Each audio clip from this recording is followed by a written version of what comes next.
The Buckeye State Sheriff's Association is providing this podcast as a public service for informational purposes only. The views and opinions expressed by the host or guest of this podcast are their own and may not reflect those of the BSSA, employees of the BSSA, or any of its officials. Any reference to a specific product, entity, opinion, issue, or other such item does not constitute an endorsement or recommendation thereof by the BSSA. If you have any questions about this disclaimer, please contact the Buckeye State Sheriff's Association.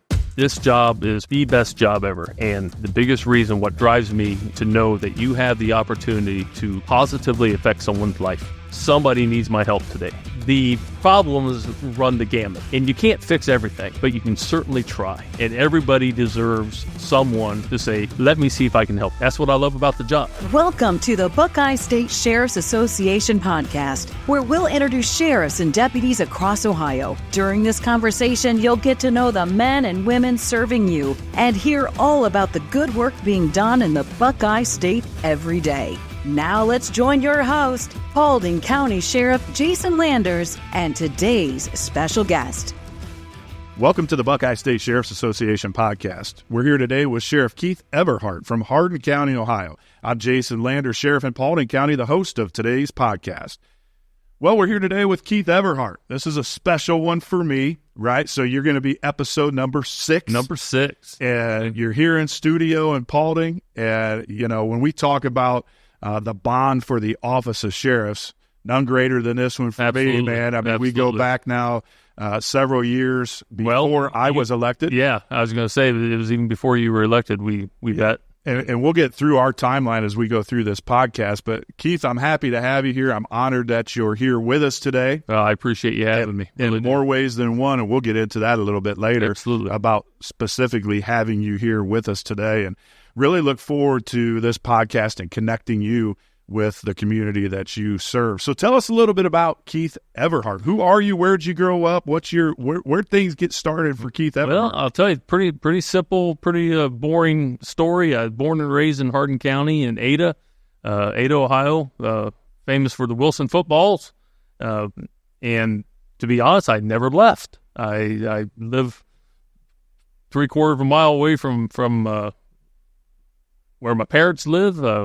It's just born and raised. I love the community. They've been great to me. Graduated Ada High School in 1990 and had some issues medically at the time, but went to the academy in 1991 at Apollo in Lima, the nighttime class, and graduated out of that and worked Bluffton PD for a little bit as a part-timer until I turned 21, and then we got into the Hardin County Sheriff's Office, and I've never turned back. That's awesome. You mentioned Wilson football, Keith. I think this is pretty cool because when we talk about the communities that you serve, we all have unique things within our counties, and you know, our claim to fame, if there is one, and most have forgot about it, is we were designated as the wind farm county of Ohio when they first came in. Now, you guys might even trump us at this point, but talk about Wilson football. I think that's really cool for people that are listening to this thing across Ohio and across the United States and maybe even over the seas. Wilson football. Tell people what that is. So it used to be called the OK Factory, and they make every football for the National Football League. So Sunday, Super Bowls, whatever. No, now it's Thursday night and all this good stuff. But every football game that you see out there, that football was made in Little Ada, Ohio. I think they just built a new factory or added on. I think they employ maybe 75 to 100 people. I've seen it done. It is a hard job. I mean, they have to have some strong hands to do what they do. But yeah, that's our little claim to fame. Like I said, every football you see out there is made in Little Ada, Ohio. Yeah, and we have, here in Paulding, we're by population a lot smaller than Hardin County, but we have Cooper Farms, yeah. Cooper Hatchery. I drove by many of them on the way here. Oh, yeah, they're all over the place. And if you're getting packaged meat in Northwest Ohio and Midwest United States, more than likely that process started in Paulding, Ohio, goes into Van Wert County where the meat processing plant is. So Man, a tour Cooper Farms is really cool for us because you listen to what that process is down in Mercer County and Fort Recovery. They have farms up into Defiance County, all where they're raising the animals, and then they're processing. Pretty awesome. Van Wert County on 127. Whoever purchases their product, it gets packaged right there in Van Wert, and that's pretty cool. Yeah. So you talked a little bit about where you're raised, Ada, Ohio. Ada, so if Ohio. I go back to my high school days, my Ada memory is, Paulding High School is in the same athletic conference as Ada. Northwest Conference, yes. The Bulldogs and the Panthers would go at it back in those days, but we didn't know each other. And then in Ada is Ohio Northern University, and I'm sure that you played a lot of basketball there during the summer. I know they were always having basketball camps. But, so we've got little Ohio Northern University, about 3,000 students, give or take. But, it's just a nice little town, population about 5,000. Of course, Kenton, Kenton, not Canton. Kenton is a county seat. That's where the office is. Hardin County as a whole is about 478 square miles, a little less than 33,000 people. So it's not a whole lot larger than Paulding County. But, it's just, it's a great life. Great job. When I think of Kenton, of course, you know me, athletic minded. I think is it the Mawk? Yeah, went to Kent, set records all over Ohio, right, and went on into the. They won the state championship once or twice. They've all the Mawk families all moved to Missouri now, and I think they're coaching football out there. But it was a dynasty there for quite some time. Now, who am I thinking of from Ada High School? Is it Zach Dysert? Zach Dysert. He went to. He went pro. He ended up playing for the Broncos for a little bit. I'm thinking 3 or 4 years, and I'm not sure what Zach's doing now. I know he's not playing football. But so to go back for me, when I was at the National Sheriff's Institute in Aurora, Colorado, and Denver, we toured the Broncos training facility, and Zach Dysert's locker. I've got a picture of myself right beside. I'm a fan favorite of Peyton Manning, Indianapolis Colt, who spent just a little bit of time in Denver, and Zach Dysert's locker was right beside him. And I told these folks, no one there was from Ohio. I said, this guy's from about 50 minutes away from where I grew up. I was benefited. I was very good friends with Zach's dad. He's since passed, but, so heard a lot of the stories firsthand and whatnot, and pretty cool that a kid from little Ada, Ohio, made it to the pros. Yeah, that's awesome. Now, when you come into Ada, is there a sign, home of Zach Dyser or something? There is not. Not sure why, to be honest with you, but no, there is not. But everybody knows. Yeah, a lot to be proud of there. Now, to leave sports a little bit, when I think of Kenton, still say this to you, that was the home of the coon dog. Home of the National Coon Dog Trials. Yes, that stopped. Let's see, I became sheriff in 2009, so 2008 was the last year of that, and I cannot say I'm disappointed. That was quite a trip for every weekend right before Memorial Day, or during Memorial Day. It was very unique. I'm sure there's a lot of people from I know all over Ohio that would come to Hardin County for that weekend, and a little crazy. Yeah, well, I'm certain that's the first thing I knew about Kenton and Hardin County was, again, when we talk about high school sports, we went to Ada, and then we took a trip down the upper side of the valley when the Rams were in. Rams. I mean, that seemed like we had to literally pack a lunch when we were heading to upper. That was a drive. Oh, yeah, absolutely. As a kid, I mean, you felt like you were going halfway across the state of Ohio. Yeah. It's funny, of course, the Bulldogs and the Rams were always at odds and whatnot because we were all in the Northwest Conference. And it's pretty close, 5 miles or so? Well, yeah, the state route actually determines the border between Bulldog and Ram country. And it's quite humorous now that I actually live in Ram country now. And I tell people, laugh and say, I cannot believe I'm a USV Ram, technically speaking. So back in my day, my senior year, how unique this is, and those folks listened to it back in Ram country. I'm sure all remember the year, it was 1994, the Rams, Jason Williams was a key player on that basketball team. They won the state basketball title in basketball, boys and girls basketball. Right. I remember. And there is a sign for that when you go into McGuffey. Absolutely. Yeah, McGuffey. And, my son had one of my boys played in a 5th and 6th grade tournament there.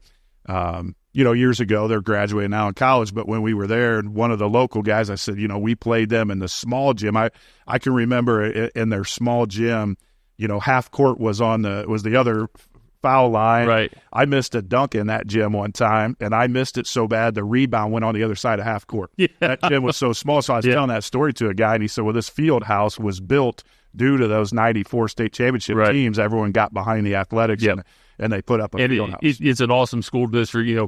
Growing up, you don't know anything. I'm just a Bulldog, and by golly, that's where you stay. But, as you become an adult, USV is an awesome school, but I do, like the superintendent, I say, I can't believe I pay taxes to you, but it's all in good fun. But, it's a great community. What other school districts do you have, Keith? We talked about Ada, Kenton, and Upper so Scioto. We've got Ada, Kenton, Upper Scioto Valley, Hardin Northern, and Ridgemont. And then Riverdale, which mainly is in Hancock County, but it services Hancock, Hardin, and a little bit of Wyandotte. So, but 5 schools that are in the county. Well, that would make it interesting for a property tax issue or something. We have a district that goes into 3 counties. That would make there have been, and I've seen it firsthand. The levies will pass, say, in Hardin County, but fail in Wyandotte and Hancock. That's a unique situation. I'm sure there's other districts that have the same issue, but I've seen that firsthand where it's like, well, it passed here, but it didn't pass there. Yeah, absolutely. Take us back. You mentioned this just a little bit ago, but take us back about your path into law enforcement. So you talked about graduating from Ada High School. Yeah. When and where did you go to the police academy, and what did that look like? Well, did you go to college? Did you go straight to the academy? To be perfectly honest, I didn't have much of a plan for after high school. I was born with an autoimmune disease, and I had some serious issues throughout high school. Had a great life, don't get me wrong, and normal, but I just had some challenges. So I really didn't plan much for after high school because I didn't think I'd be around. And long story short, when I was 18, the summer after I graduated high school, I went up to Cleveland Clinic and had my colon taken out, a complete colon removal. So a friend of mine stopped over at the house, just check on me. We graduated high school together, and he was going over to Lima to sign up for the academy. I said, well, I'll ride along with you. Get me out of the house. I had a walker at the time and all that good stuff, and I ended up signing up. And I, again, never looked back. I was healthy and started the academy in January of 91 and graduated July of 91. And like I said, worked at part-time Bluffton PD for a while.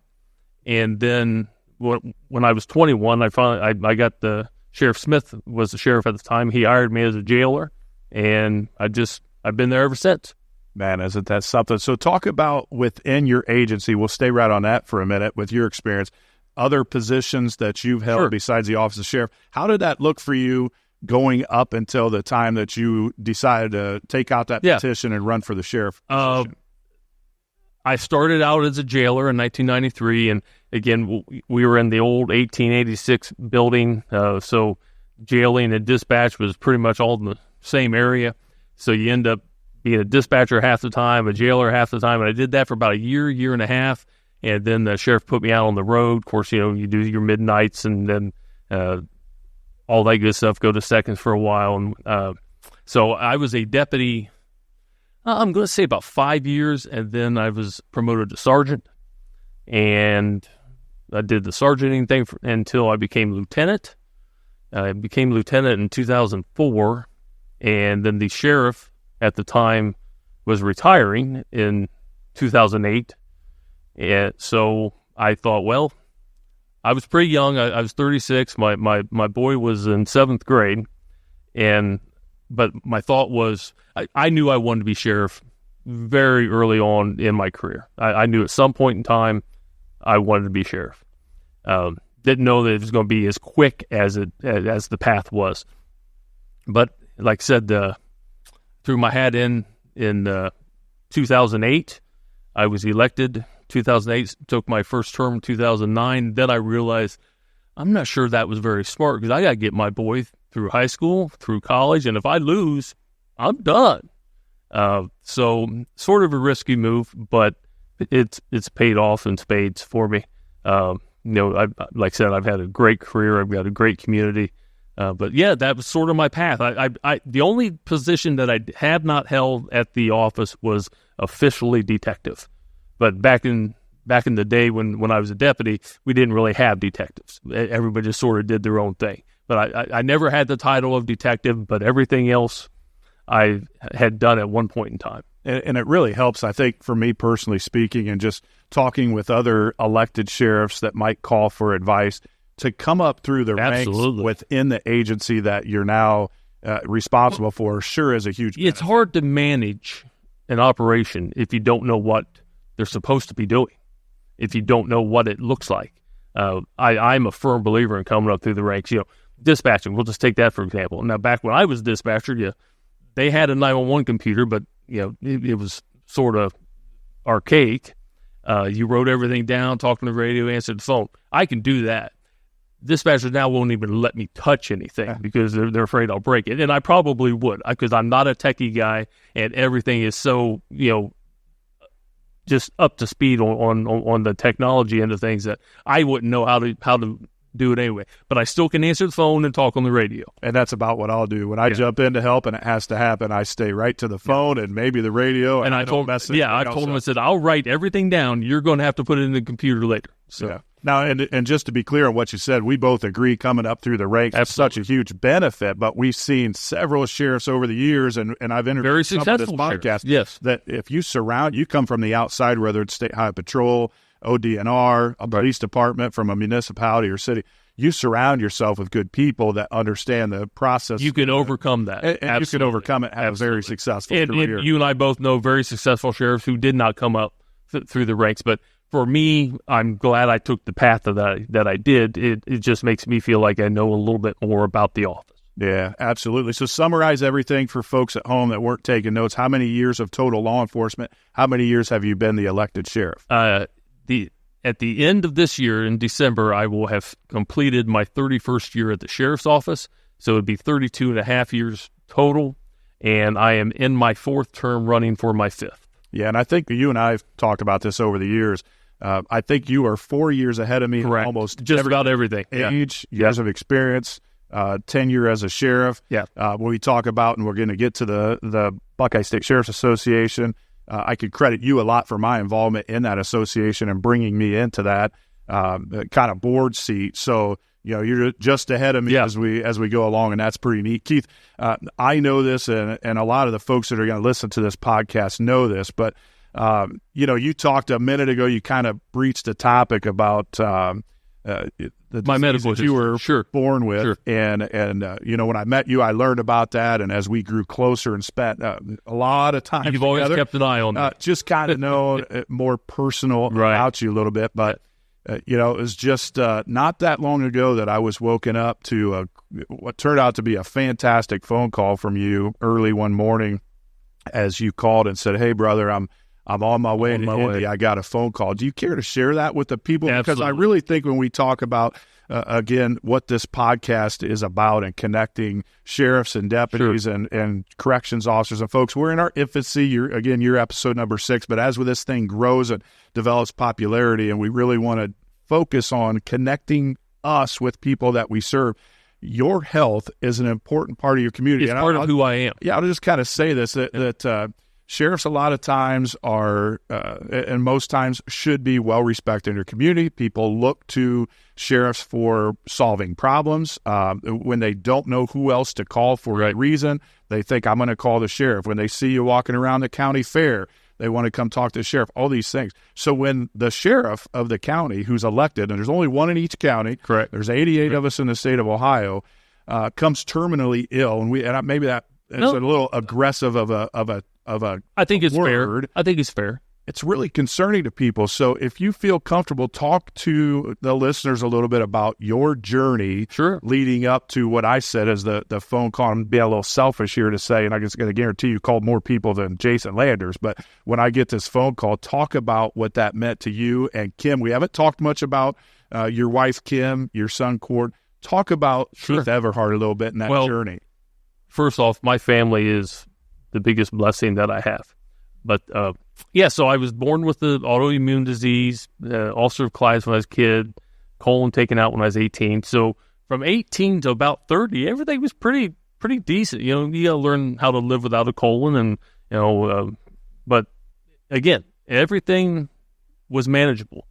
And then around about 30 years old, I was diagnosed with what they called primary sclerosing cholangitis, which in essence, my bile ducts of my liver were failing, and it ruined my liver, to be perfectly blunt.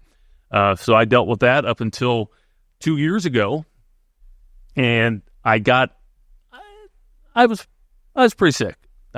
It got to the point, so it would be late 22, fall of 2022. I started getting very ill. I know firsthand, turned very yellow and no strength. At that point, I was just trying to survive. Liver was totally failing, and I had made arrangements for the office with other elected officials that, if I don't make it, this is how I want things done until the end of my term. This is who I want in there, and blah, blah, blah. And everyone had agreed to abide by my wishes. So late November, it was to the point that I don't have much time left. And I had been put on the list early October. And to be honest, I had prepared myself to die. But December 2nd, 2022 at 5:30 in the morning, and you have to remember, I wasn't really sleeping well, so I really just fallen asleep, and I'm thinking, who in the world is calling me at 5:30 in the morning on a Friday? And I answered the phone, and the very lovely lady says, "Mr. Everhart, are you ready for a new liver?" And I said, "Yeah." She goes, "Well, be here in about 4 hours." I said, "Okay, I'll be there." And that phone call changed my life. So went and had my liver transplant. Then my kidneys sort of took a dive during the liver thing. So I had a liver transplant December of 2022, which, as a side note, my father passed away the exact same day. And I did not get to attend his funeral, which is sort of comical. I'm sitting in the hospital room watching it on Zoom, getting a blood transfusion, and I started laughing. My wife looks at me and says, "What's so funny?" I said, "If you'd have told me that I would be attending my father's funeral via Zoom with a big bag and needle in my arm, I'd have laughed at you." I said, "But you know what? You can't make this stuff up." Well, you can't, and I know how tight your family is, and your parents, your mom is the sweetest person, and just getting to know your dad and, your brother, and meeting your sisters, that's experience. I remember getting a text from Kim, from your wife, that your transplant so far is successful, but Keith's dad just passed away. And I know Jamie and my wife and I'm like, "Jamie, look at this message that I just got." I mean, our heart just broke for you, because I know how close it was. Your devastating that I couldn't be there, but I was where God had me, where I needed to be, and I had to accept that. God's got a plan, and you got to go with it. And not much good came from COVID, but how about this virtual scenario? Oh yeah, your family was able to, virtually have you attend, right? And people that were, their heart was breaking for the loss of your father, but they're also praying for you, and their heart's breaking for you. Are able to see that Keith is here. It was really cool, because my staff members are the one that hooked up that whole Zoom thing. They worked with the funeral home, and to have a staff that bent over backwards to help me out,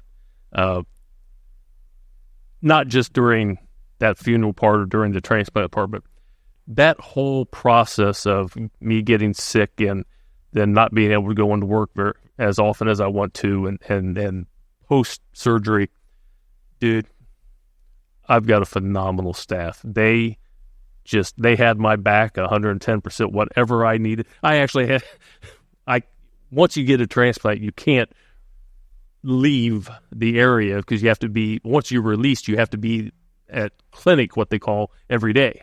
So we got an Airbnb, and there wasn't a comfortable piece of furniture in that room. Of course, I'm a week out from having a transplant. I actually had two guys bring over my recliner. I didn't ask; they just volunteered And so they brought my chair over from home all the way to Indianapolis, put it in there, and then they came back and got it when it just, that's special. It is amazing. And I do want to talk about one thing. My community supported me 110% from I didn't hide it, but I didn't really talk about it because, everybody's got their thing. Everybody's got their challenges. I'm no different than anybody else. But when I started getting really sick, I couldn't hide it anymore. I felt that the public had a right to know because I work for them. I work directly for the public. Absolutely. So if I worked at the Ford dealership and all of a sudden I wasn't coming in, the boss would deserve to know why. So I made it very public about what I was going through, simply because I felt they had a right to know. Had I been a private citizen, it wouldn't have been anybody's business. But I'm an elected official, and I truly, in my heart, believe that I work for the public, and they had a right to know. So I made it very public. I started getting messages on Facebook and in any way possible, emails from people I didn't even know offering to get tested to see if they could donate a partial liver or this. Then I, through the kidney process, the exact same thing.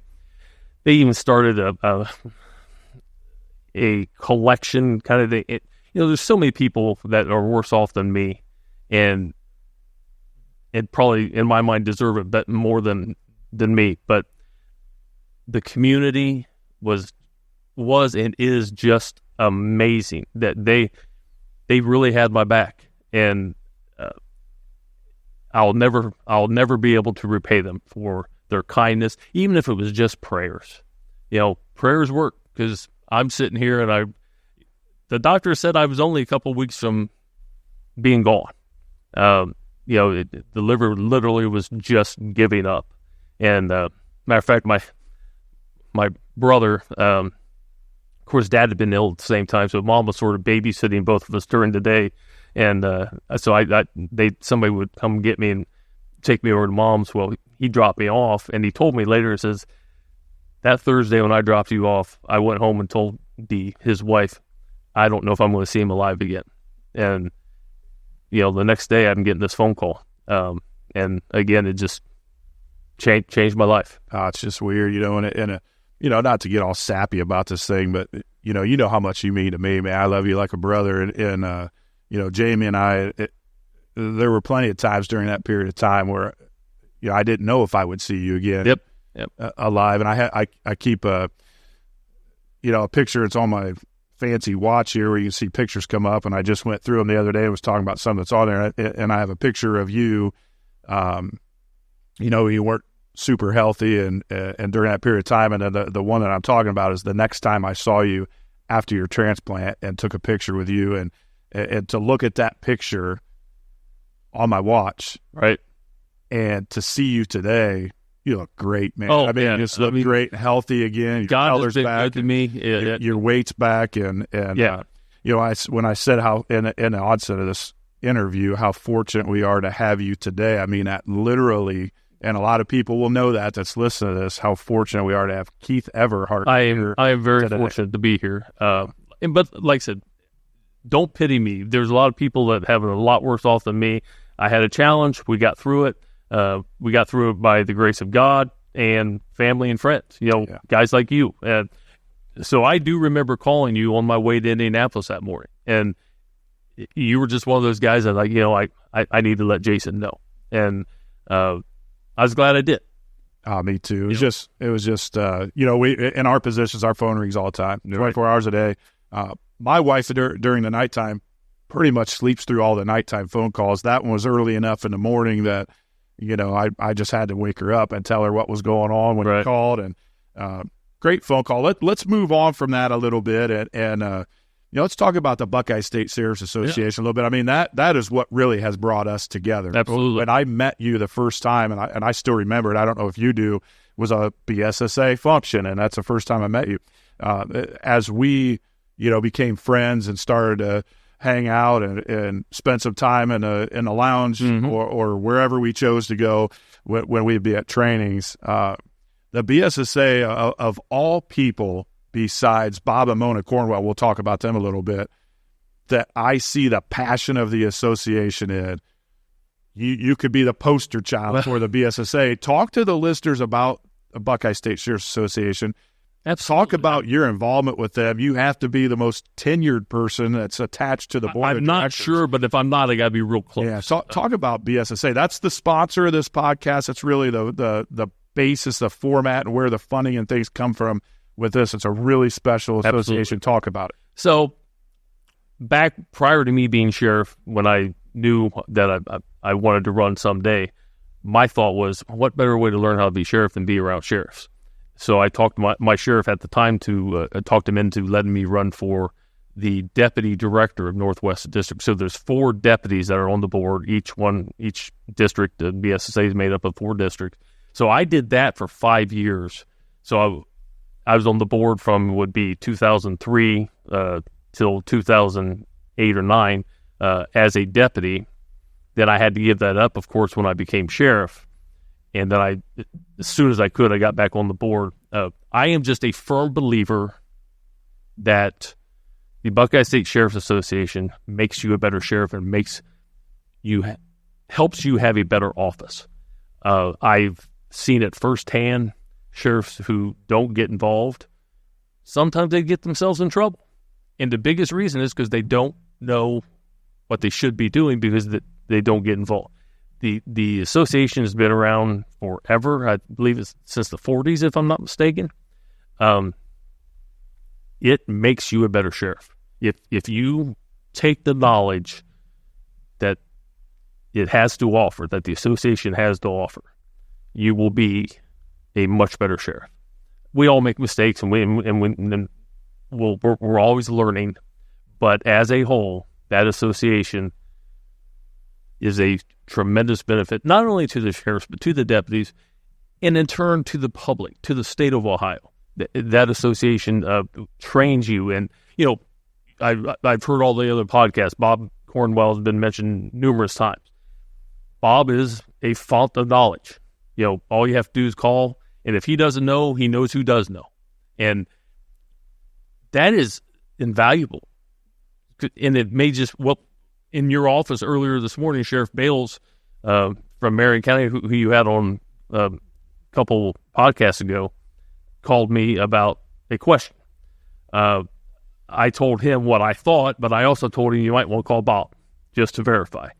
Those are the kind of interactions that the association fosters, and you can't pay for that. I mean, that's just amazing stuff. So, yeah, I've been on the board probably 20 years, between being a deputy director, then district director, then I worked my way through the chairs. I was president a few years ago, and now I'm back on the board as a district director again. Talk about those chairs for people that might be listening to this for the first time. If you've listened to prior episodes, we cover this in about each one. What is that process? When you talk about the chairs, you're talking about the executive board. The executive board of the Buckeye State Sheriff Association starts out with secretary, then you have treasurer, third vice, second vice, first vice, and then the president. And then after that, you have director at large, which is a year after your president. Again, I worked my way through those chairs. Was off the board for a year. The district needed another district director. No one else wanted to do it. I love being on the board. As you said, I'm very passionate about it because I truly believe it's probably one of the best organizations I've ever been involved in. So I put my name in the hat. So I will continue to do that until there's a younger sheriff that wants to get involved. I will step aside because I've already done it once. I love doing it, but if there's another sheriff that wants to get involved and I'm in his way or her way, I will step aside for that. But until then, I'm going to remain on the board because I enjoy having a voice.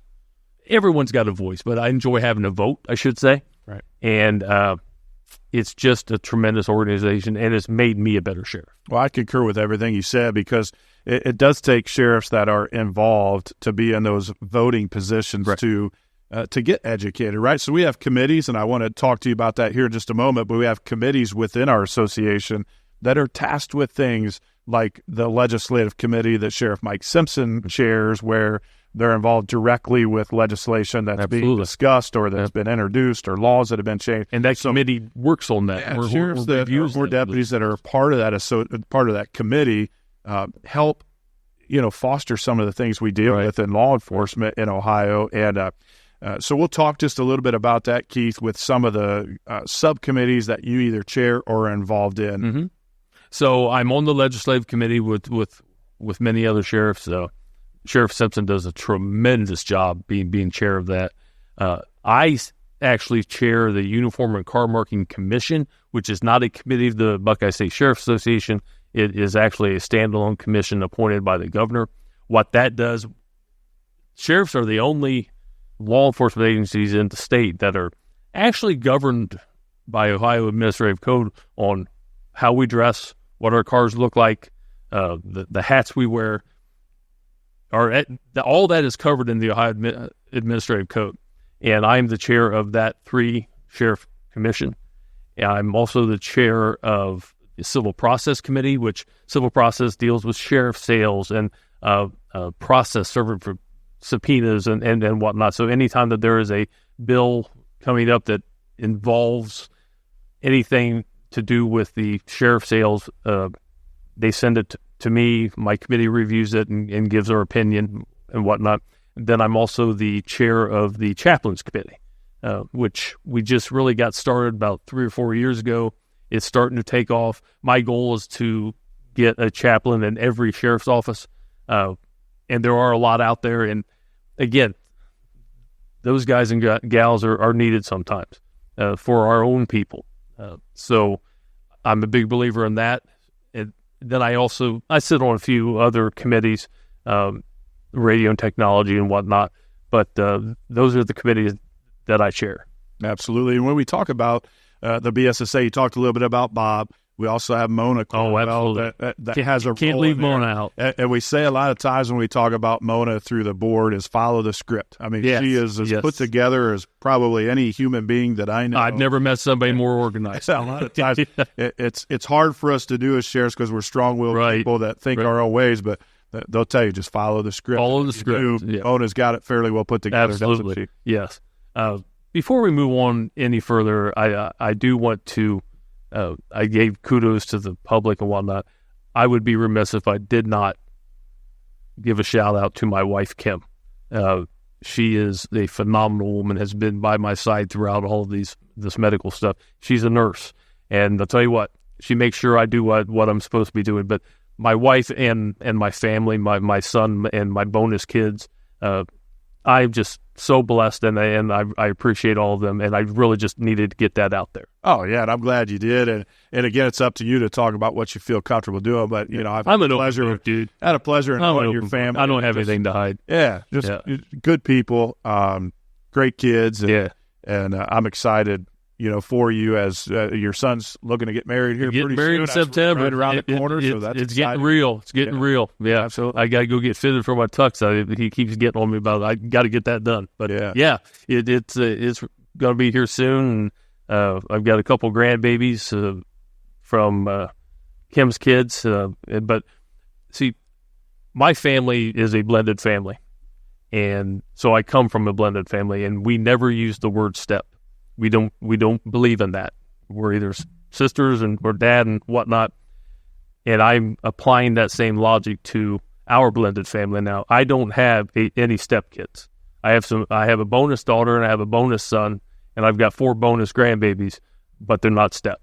Absolutely. And they've completed my life. Yeah, that's awesome. Keith, talk to us a little bit about any hobbies or interests that you have. We both share hobby and motorcycles. Absolutely. We both have, motorcycle. We like to travel a little bit. You go a lot farther than I do when you talk about traveling over the road. Any hobbies or interests you care to share with us? So, again, love getting on that Harley. My goal is to ride in all 50 states. I've knocked out about 35 or 36 of them, so I'm getting there. I like to golf. Not very good at it, but I like to golf. But recently, of course, I've been just rebuilding my strength from the surgeries and whatnot. But recently, I spent a lot of time with the grandkids between t-ball games and Mom and Dad are working late on Thursday night, so we'll have them for a couple hours. That's really been taking up my time, and honestly, it's great. Well, it's part of the circle of life, right? It is part of the circle of life. You're ahead of me, right? As my kids are 20 and 22 and they're growing up and doing their thing, you're a little bit ahead of me there. But, it is part of slowing down. We're not that old. Yep. Middle-aged, whatever 52. you want to call us. I'm 52. But that's the time where you do start to slow down Start slowing down a little bit. And I spend a lot of time with my brother. He's big into car shows, and so I go to a lot of car shows with him. But, no, it's just life is pretty much just family anymore. It's either work or family, and I'm pretty okay with that. I'm very good with that. It's just like you said, it's part of the circle of life, and that's the stage that I'm in now. It was awesome last Saturday. It was a beautiful day, and kids came over and to watch them swim in the pond and just having a blast. That made my heart happy. I was out mowing, then I got done mowing. I was playing with them and whatnot. It's just life is pretty cool. Yeah, it's interesting. Jamie and I, my wife and I, this is fair week for us. And so I was at the fair last night till about 7:30, and I get home and I just wanted something to eat. And I sat down in a chair. I'd been walking, all afternoon out at the fair and talking and walking and standing and watching the harness races and all the things that go with that. And I just wanted to sit down and get something to eat. Yep. She says, we got to go for our walk. Well, we live on a dead-end township road, as you know. Up I go, get some slides on, and we're down the road. And I'll say a lot of times, we're getting old. When this is our excitement time, and again, we're not that old, but the staying busy, going places all over. We do a lot of those things, but what becomes more important is watering the garden. I made sure we both took a water can out and just planted some trees. Kim and I do that every night. Walked out the yard. Yeah, absolutely. It's just, and we've gotten to where if we don't have anything going on the weekend, Friday night is our date night. We go out to eat and we go to the grocery store. And we're getting old, but again, I'm perfectly okay with this. Yeah, I love spending time with my wife and my kids, and if I'm not at work, now I love my job, but if I'm not at work, I pretty much just want to be home with my family. I maybe hop on the Harley and take off, but I want her with me when I go. And it's just that's my stage in life right now, and I really don't want it to change. Yeah, so before we take our ad break, Keith, talk to your listeners a little bit about just what drives you. It's one of my favorite questions. I just want what drives you, what empowers you to get up every day, put this awesome uniform on, and go into Kenton and serve your citizens in Hardin County. This job is the best job ever, and the biggest reason what drives me, whether I'm sheriff or deputy, doesn't matter. To wake up and to know that you have the opportunity to positively affect someone's life every day. That is a lot of responsibility, but that is an amazing mission in life for me is, you know what? Somebody needs my help today, whether that is getting them out of a car wreck or whether it is because they're having trouble with, their grandkid, or the problems run the gamut. And you can't fix everything, but you can certainly try. And everybody deserves someone to say, you know what, let me see if I can help you. And that's what I love about the job. You never know what you're going to get into. You never know who's going to need your help. But you have the opportunity every day to positively affect someone's life. That's amazing.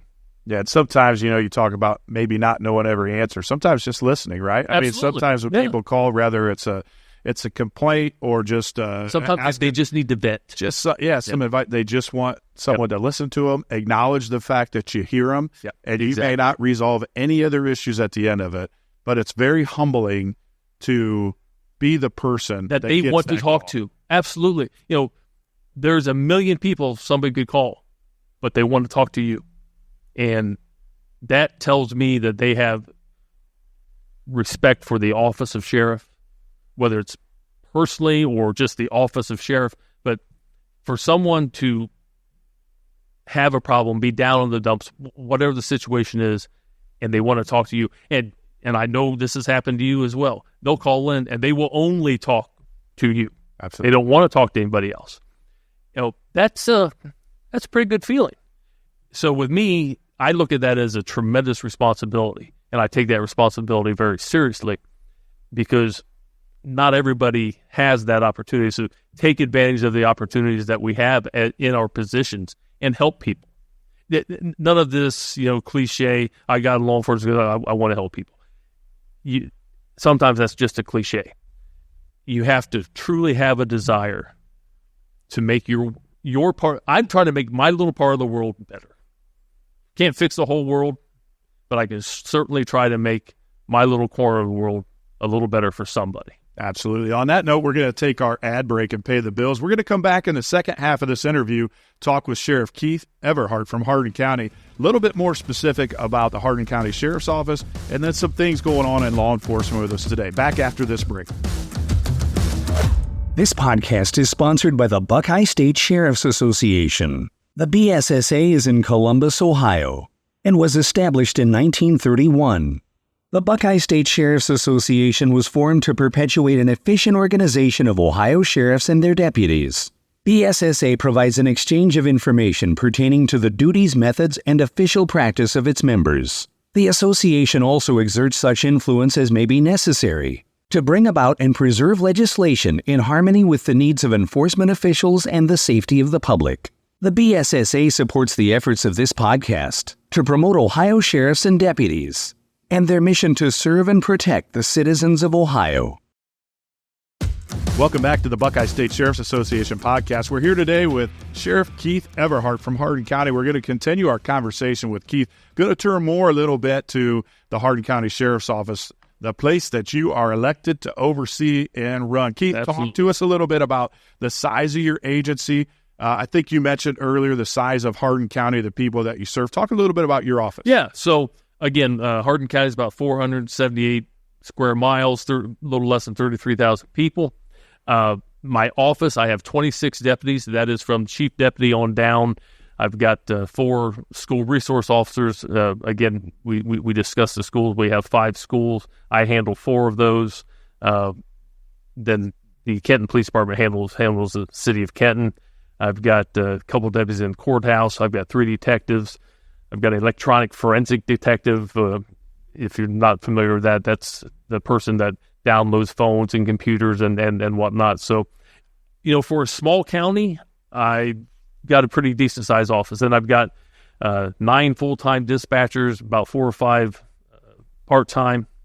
We work 2 dispatchers per shift, 3 shifts, and then of course I got a chief deputy, lieutenant, and then a couple civilian employees. And then you have a multi-county jail, so you don't I don't have to deal with the jail on a daily basis. We are in a county jail with Marion County. Of course, I sit on the board that oversees it, but no, I don't have to deal with the jail issues on a daily basis. And to be honest with you, I'm not sad about that. Yeah, absolutely.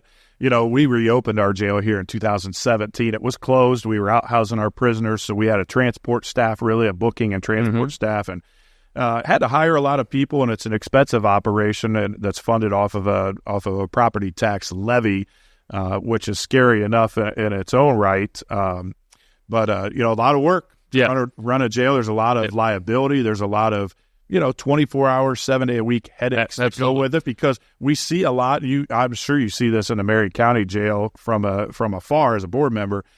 Just the mental health that we see going on within jails right now, which Governor DeWine's paying a lot of attention to, I think, as far as our jails and the mental health and where those people belong. Do they belong to incarcerated in a county jail? Then we deal with and we have the same issues. We deal with the housing issues where the state has changed their focus and said, well, we don't want to house your people, so the counties can house their people. And what happens there is they become our responsibility, or there's a huge push across Ohio and the country to get people out of jails and back onto the streets. Well, then what happens? We commit more crimes. We don't. It's not a magic tool that we just don't.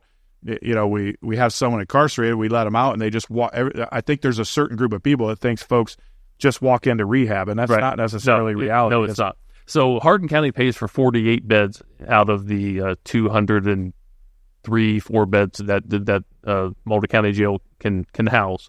We're typically running around 50 or 52, so we're always over as well.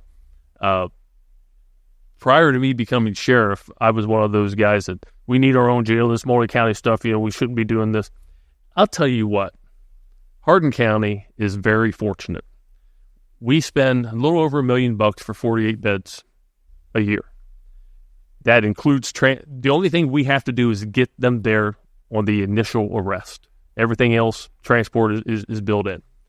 I couldn't do that for 1.2 million. There's no way that forget building the building, which is going to be millions of dollars, but I would need another $3 or $4 million, or at least $2, to run the operation. County doesn't want to do that. Taxpayer, and I don't want the taxpayers to have to do this. So for Hardin County, it's a very good deal. And as long as I'm sheriff, I'm not going to be pushing to get out of that deal. Yeah, and like I told you, when I became the sheriff, we had a new building. Right. The jail was closed. We were out housing prisoners to the tune of $350,000, $400,000 a year. And I knew to reopen the facility was going to cost more money. Everybody knew that.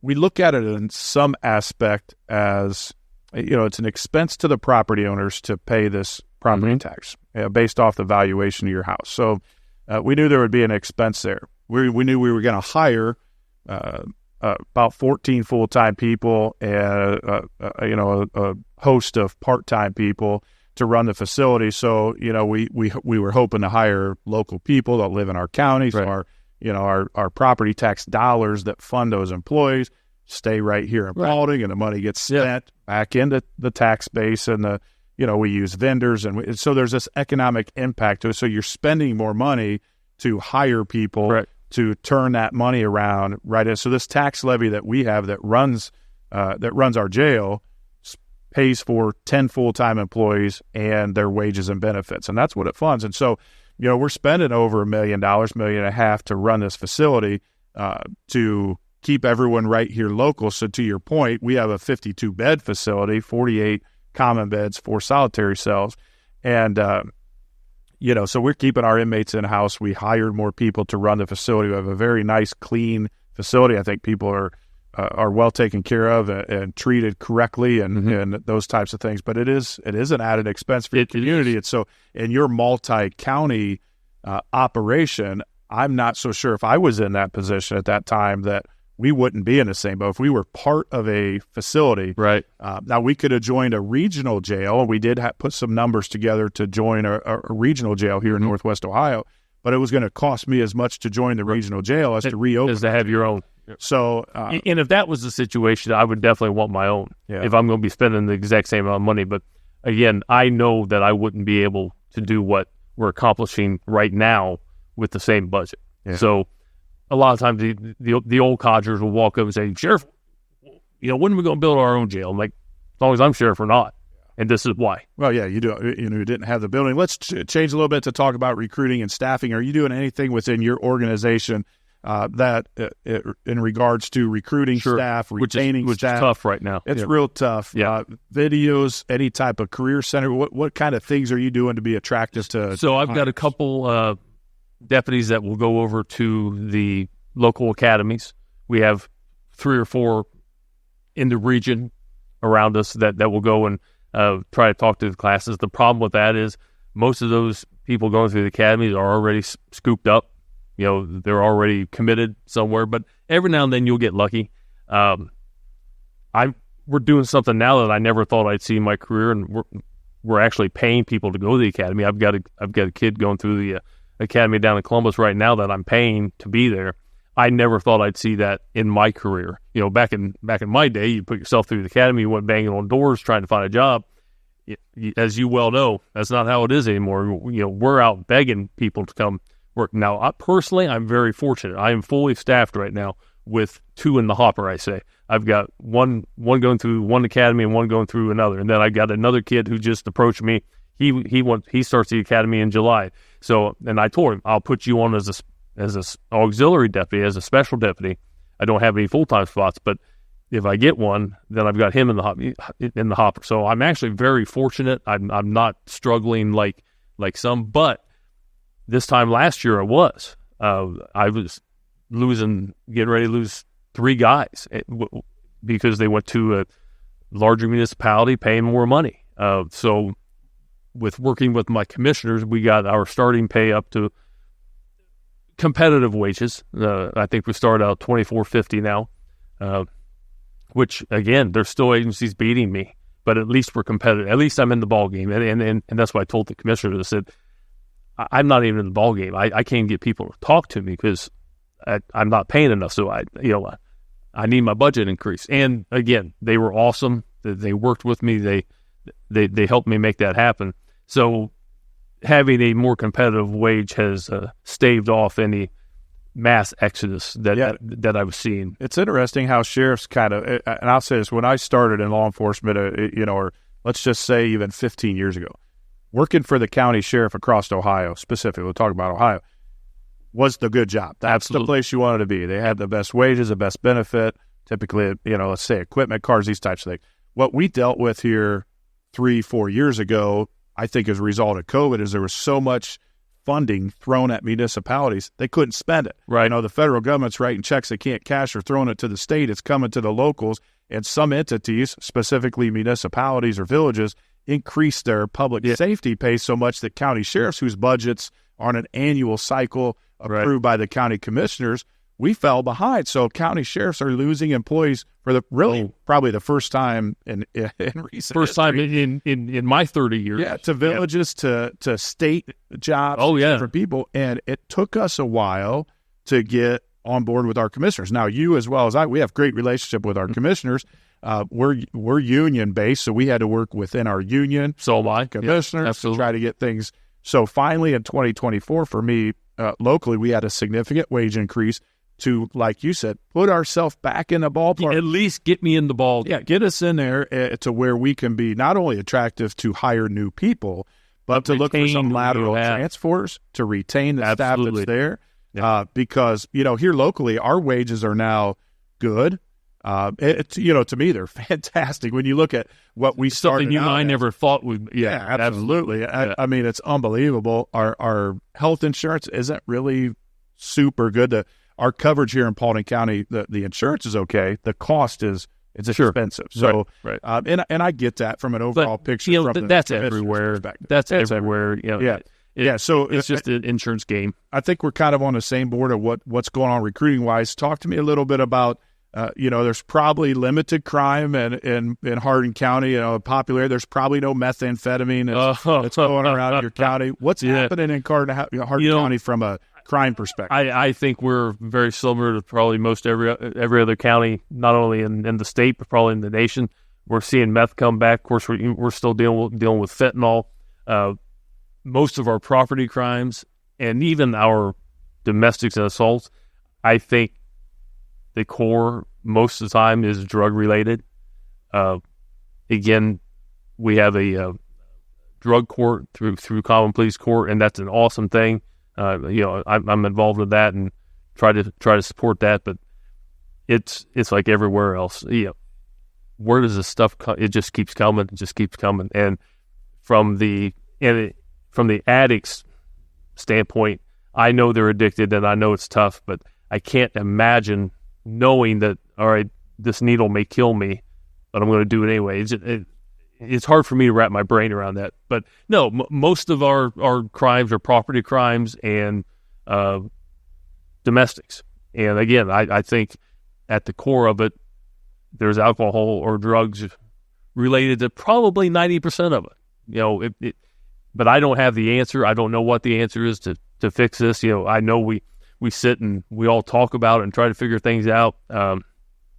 But we just got to keep trying. When we talk about drug court, let's touch on that for a minute. Our drug court here, Judge Tiffany Beckman, got the ball rolling. We came to Hardin County, watched that process work, and so it's been up and running here for a number of years. Our pre-treatment meetings are a little bit different than when they once were, and now we have virtual options that we can zoom in to drug court, these types of things. There was a period of time, again, we have a group of people in Ohio or across the country who they don't like incarceration. They don't think anybody should be incarcerated unless... And that's not the answer. Upon conviction and such, and incarceration is not it. But there was a period of time when I would specifically ask the question, or the judge would ask the question of a drug court participant that may have been through, let's say they're through phase one. how did this recovery process start for you? And there was a statistic for a while where 100% of the time, the answer would be, I would have never got to this point in my life had, a lot of times they would say, Sheriff Landers come knocked on my door. Well, they would say that because maybe our drug unit hit the door and I was there. It wasn't me necessarily doing it, but their point was, I got put in jail. Until I got put in jail, and I went through that detox phase, and I got a sober thought process and got these chemicals, these mind-altering chemicals out of my body. I couldn't think straight. They would say things such as, I haven't tasted food. I forgot what it tasted like to eat pizza.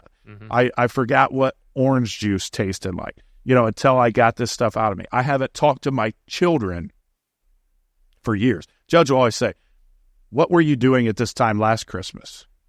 Well, I was by myself. I was high in this trailer. Were you with your family? I haven't been at a family Christmas since I was 16 years old. I've been on drugs. I mean, remarkable recovery stories that started with that initial incarceration. Now, we can't. I'm not saying we can arrest ourselves out of a drug problem. This country tried that, and that doesn't work either. It's not practical. It's got to be an all-inclusive process.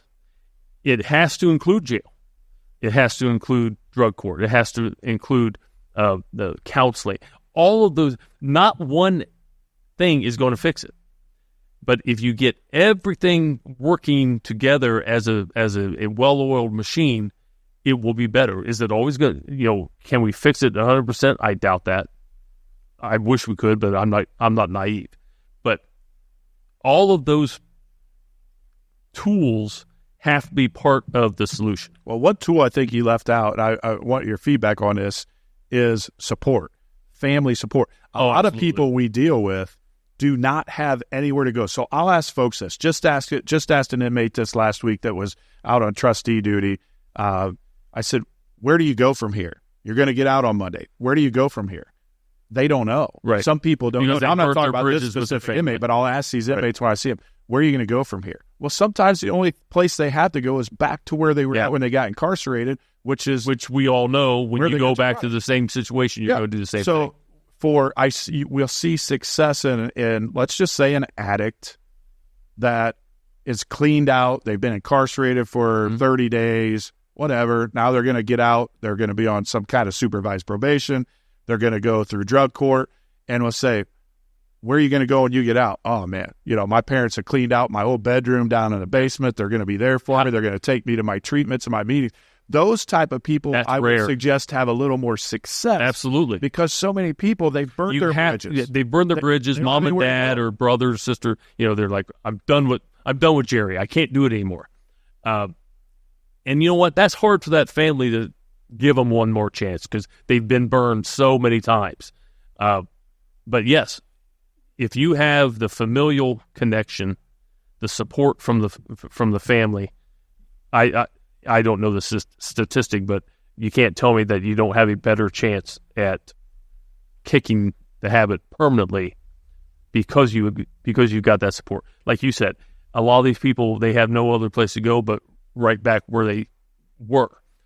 If you go back to the same place around the same people, the same thing's going to happen again. It absolutely does. I think the next piece of that is two-parent homes. Oh, yeah. Two-parent homes are vital. We see it in our schools. That's what's wrong with this world, Jason. With school resources. Absolutely. We're in all the schools now, right? We have uniformed peace officers in the school. I think if you took a statistic off of, we'll say, troubled children, I was here. I mean, there was a point in my life where I'll never forget getting the board, getting the paddle. Steve Young whipped me right in his office. That was the last time I got the board. Now I might get on that line. I might know where that line's at, but I would stop. But you knew where the line was. I knew exactly where it was at. Well, we can't spank kids anymore because we're too nice in society. I think that would square a lot of things away, in my humble opinion, but we won't go there. If we started being parents again instead of friends. It's absolutely right. And I'm not saying that couples that are married that can't get along should stay in a vital relationship. But when we talk about what we're discussing right here in this little segment about substance abuse and about having a place to go once you're clean, there's such an advantage, I believe, in my personal opinion, to two-parent homes and family support, and it's just too bad. And again, we've been doing this a long time. I have some staff that are not fans of drug court. They don't like it. They think it's a joke. They deal with the same people. Someone's in drug court. Now we've had people that have been in drug court 2-3 times, and they relapse. They go back in it again. But I want, as they age and as people grow and they do this job a little bit more, and they start seeing there is another understand a little bit more that. I seen a guy recently in a store uptown. Now I went to school with this fellow, but he went down a bad path, right? And he got arrested, got incarcerated, was a 100% drug court attendee, a participant, a friend of mine in high school, and I still think he's a friend today. And I was glad to see him. He's doing good. He's a success of the Paulding County Drug Court. If you think about it, so let's just say 20 people are going through drug court at any given time. If one person is the guy that you just talked about, it's got to be worth it. Now, this is not how I've always thought. Like you just said, as I've grown older and as I've seen the world more, everybody deserves a chance. Everybody deserves a second chance or third. As long as they keep willing to try, I think we should be willing to help. Now, that doesn't mean that they shouldn't be held accountable for their actions. I am a firm believer in if you did something wrong, you got to go to jail. But just because they need to be in jail doesn't mean we shouldn't help them.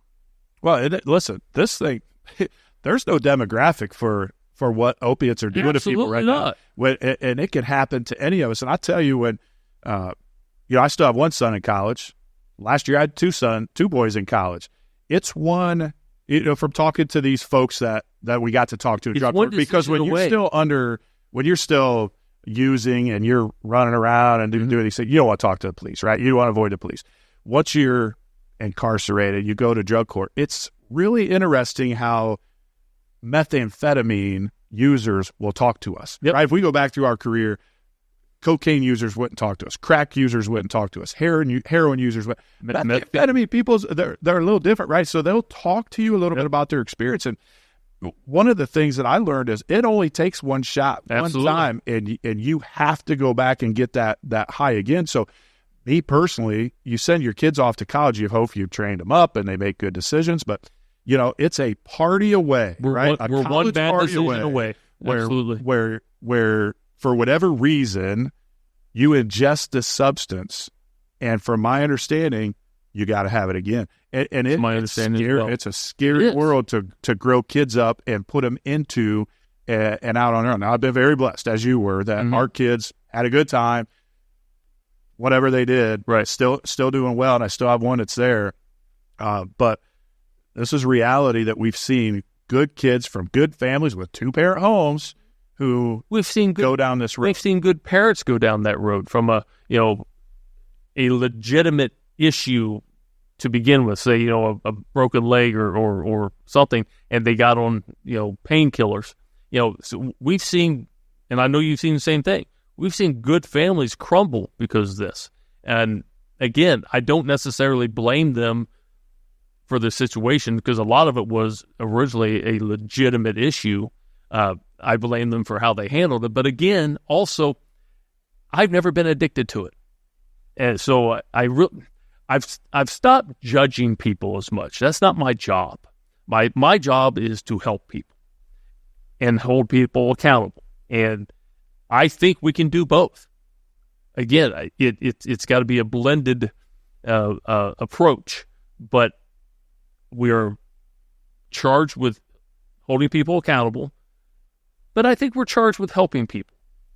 And again, I think both those things can be accomplished. We just have to keep doing it. Yeah, so for the listeners, we spent a little extra time talking about that, but it's what we deal with. It's reality. It's what's happening right now in Paulding County and Hardin County and Ohio and across the country. We're going to move on a little bit. Keith, let's talk about CPT training. Right now upon us is 24-hour CPT for every peace officer in Ohio for a year. Any thoughts on CPT? Is it working? Is there any changes you would like to maybe the folks at OPATA or the legislature listening to this podcast, because we know they will. It's probably going to be on surround sound down in Columbus and the House of then they're going to love House of Representatives. What's your thoughts on CPT? I am a firm believer in CPT. continuing professional training. I think we ought to have it. I don't even have a problem with 24 hours. My issue is I don't believe APATA is running it correctly. Here we are in June. We still don't have the topics. This is ridiculous.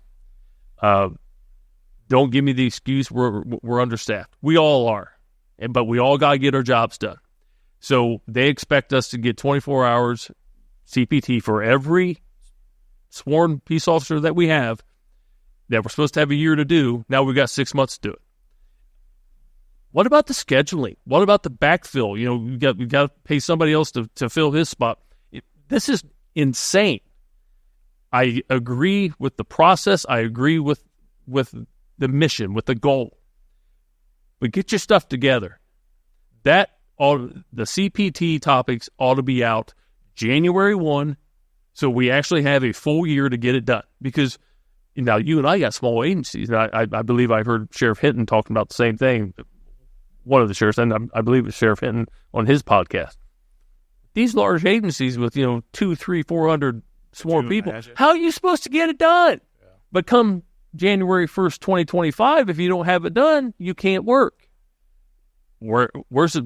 That's not right. Yeah, it's absolutely not right, because the same people that's tasked with getting us to training are going to be the ones saying, no, you can't work. To send that cease So and again, desist order. it's supposed to be, you're supposed to have a year to do it, so fine. They ought to be working on next year's CPT right now. Because I'm sure it takes a lot to get done. I'm not going to pretend that it doesn't. But you're charged with making that happen, so make it happen. Yeah. Because you and I don't get the opportunity to say, well, I know that's my job, but I didn't get it done. Absolutely. I'll say this, and I concur with you on everything that you said, that, if this is your job and your task, you should probably have more than one person tasked with development. So if that person quits or leaves or gets terminated, you're not at 6 months behind Abe. Now, I'll say this. Director Quinlan, got to know him at our executive leadership. He seems like a good guy. Great dude. I'm really not blaming anyone in particular, but as an organization, I think they're failing law enforcement in Ohio. Yeah, and you don't see a lot. You said this term earlier. Not a lot of accountability with it. Correct. A lot of kicking the can and refocusing conversation versus standing up and saying, you know what, that's my job and I didn't get it done. Yeah. So, I agree with everything you said. Talk to me. You've said this a little bit just in conversation. We don't need to repeat for the sake of time. I knew we'd go a little longer than most podcasts, and I'm expecting that, as well as the folks responsible for getting this podcast developed.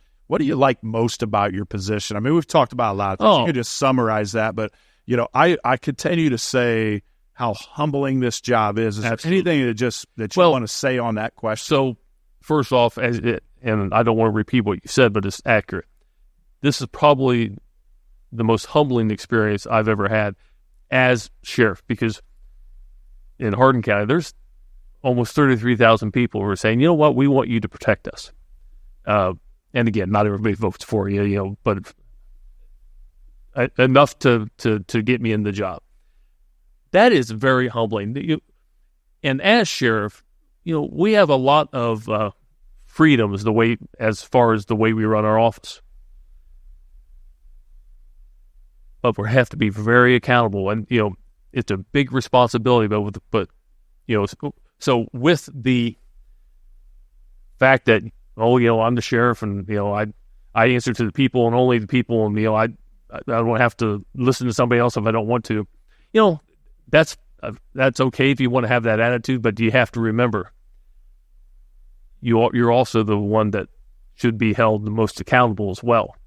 So with power comes responsibility. So obviously, the office of sheriff is a fairly powerful office within your county. Like you said, everybody calls you. You're sort of the go-to guy or girl. But with that comes a lot of responsibility. Responsibility to lead our office, to lead our officers, our staff, to make sure that they see the vision that you want accomplished. Because we're not out answering every call. That's what we have people for. And we need and want them to be treating the people like we want them to be treated. And, that's tough sometimes, because I've got about 40 employees. I think you have more than that with the jail. That's 40 different personalities. That's tough. 40 different upbringings, backgrounds. And to get them all on the same page, as well as I do, that's a daily job.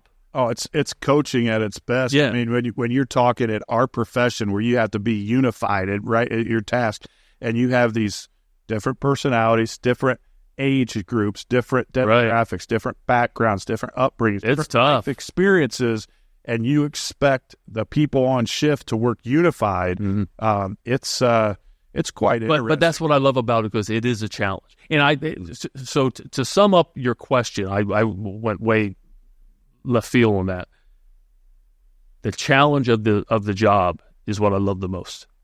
That, and I've been having coffee with the sheriff every other month. I'm moving around the county, and people coming and wanting to talk, and just sometimes they want to complain, sometimes they want to give a compliment, but sometimes they just want to talk. I love doing that, being a people person, being out in the public, and especially for me, because there for a year and a half, I didn't really get to do that. I sort of hid from the public, not because I wanted to, but because I just wasn't feeling good. And to be back on my feet and getting to do that again, great feeling. Yeah, it is cool. I think it's really neat, rewarding, if you will, to be in public, and we'll just say the county fair. And you're talking with someone, and they realize you're the sheriff, like the sheriff. Mm-hmm. And then it just kind of, you talked about uniform and car mark. We all wear the same uniform. Our deputies, sheriffs wear the same uniform, or should. There's some out there that they're supposed to, but should. And when they realize you're the sheriff, and they just kind of light up, they're like, "Oh yeah, sheriff? You're the sheriff." Oh, I mean, that's pretty cool stuff. I'll tell you another story. Talking about responsibility, accountability, all these things. Last night at the fair, young man in front of me, high school age kid, has a cowboy hat on. I'm standing behind him, and I said, "Hey, you want to change cowboy hats?" And he kind of looks up at mine. He said, "Sure." I said, "Okay, we'll trade, but you get everything that comes with it." And a guy that overheard me started laughing. He said, "Son, you might want to rethink that." Exactly. It's kind of fun. Exactly. Keith, is there anything at all you change about the office of sheriff? I mean, preparing for this podcast, I'll be honest with you. Anything at all? I thought about that question. You'd sent me that question. I don't think I would. Again, it's the office of sheriff is very autonomous. We answer directly to the people. I don't mind having to work with the commissioners for a budget. I think that's a good checks and balances. I don't mind working with a prosecutor as far as the way the system is set up. There's a lot of checks and balances, and I don't think I change a thing. Because I've really thought about that question, and I cannot think of one. Of course, we all have bad days here and there, but as a whole, I can't think of what I would change. I certainly would not go back to like where Cuyahoga County is, where they appoint the sheriff. I think being elected is very, very important. I think the people need to have a voice in their law enforcement protection. By law, we are the top dogs in the county. I think having that role, again, very humbling, very, a lot of responsibility. And I think the public should have the ability to say, I want you, Jason Landers. I don't want this guy. Yeah, for people listening at home, you talk about Cuyahoga County, where they have an executive style of government, where they have a county executive who hires. They hire the sheriff, where the people don't get to decide who their sheriff is. And nothing against police chiefs. Obviously, we all work with them, and good friends that are police chiefs. But as a police chief, as long as you keep the mayor, safety service director, maybe council happy, you've got a job. Whereas with the sheriff, you got to keep at least half the voting population happy. Otherwise, you're out of a job. Plus one. Every 4 years, we have to put our record on the line and say, hey, this is what I'm doing. This is what I want to do. Can I still have my job? Other people don't have to do that. So, again, I would not change it. I would not change that for anything. Perfect. Before we close out, is there anything unique or special going within your office you'd like to talk about? Anything we left out? Well, I would like to mention my VIP program. So back in 2010, we started a Volunteers in Police Service program, VIPs. They are a tremendous group. You've met some of my VIPs before. They're all volunteers. And to be perfectly blunt, if I ask them to do something, they do it. Whether it's drive a cruiser up to get get worked on. They do house checks. They do court runs with all the civil process, with all the papers. We've gotten involved with the local hospital I think the fourth Tuesday of every month. We're doing a food giveaway, and my volunteers are handling the traffic control. Just you name it, they do it, and they've been around since 2010. And my office would be lost without them. Yeah, that's a very cool program. Part of our association, you get to meet the 87 other sheriffs, right? And some are very forthcoming about what's going on within their offices. Some are not. It's really cool to listen to things like this. I mean, if I could cherry pick something from another sheriff, and I've done that a lot. Oh, yeah, so I reinvent the wheel. No sense in reinventing the wheel. Your VIP program is top notch, and to watch them work and to see the pride they take in representing you in your office, yes, it's pretty cool. And we try to take an avenue into the Citizens Academy. Mm-hmm. Unfortunately, I just looked at this binder yesterday. Started in 2019, and 1 year later, we're in the middle of COVID. Can't do anything, right. And it just down when it kind of crashed. And one of the parts I talked about in that Citizens Academy was the vision to hopefully develop through years of the Citizens Academy would be that volunteer police services business. And I wasn't able to get there. Now, not done yet. I was going to say you got a lot of time left. Be pretty cool. So my rule is you don't become a VIP unless you go through the Citizens Academy, because I don't want people volunteering when they don't even understand the office. So I think it's very important that they go through the Citizens Academy. But I'll tell you what, it's probably one of the singular best thing I've ever done as sheriff is, and again, I'm not the one who has all the ideas. They came to me. I was just smart enough to say, hey, let's give it a shot. And it's just, gone like gangbusters. Oh, it's legendary. It's great. Well, Sheriff Everhart, I'd like to thank you for being a part of today's episode. We would like to thank the Buckeye State Sheriff's Association for their sponsorship. For Sheriff Keith Everhart, I'm Jason Landers. I'll be right back here next month featuring another Ohio sheriff or deputy on the Buckeye State Sheriff's Association podcast. Thanks for listening. Hi, my name is Bob Cornwell, and I'm the Executive Director of the Buckeye State Sheriff's Association, located in Columbus, Ohio. Thank you for listening to this podcast today. It was brought to you by the Buckeye State Sheriff's Association. With this podcast, we are striving to introduce you to sheriffs and deputies from around the state of Ohio and recognize their great work they do every day for the citizens of Ohio. For more information about our organization, Google Buckeye State Sheriff. Thank you.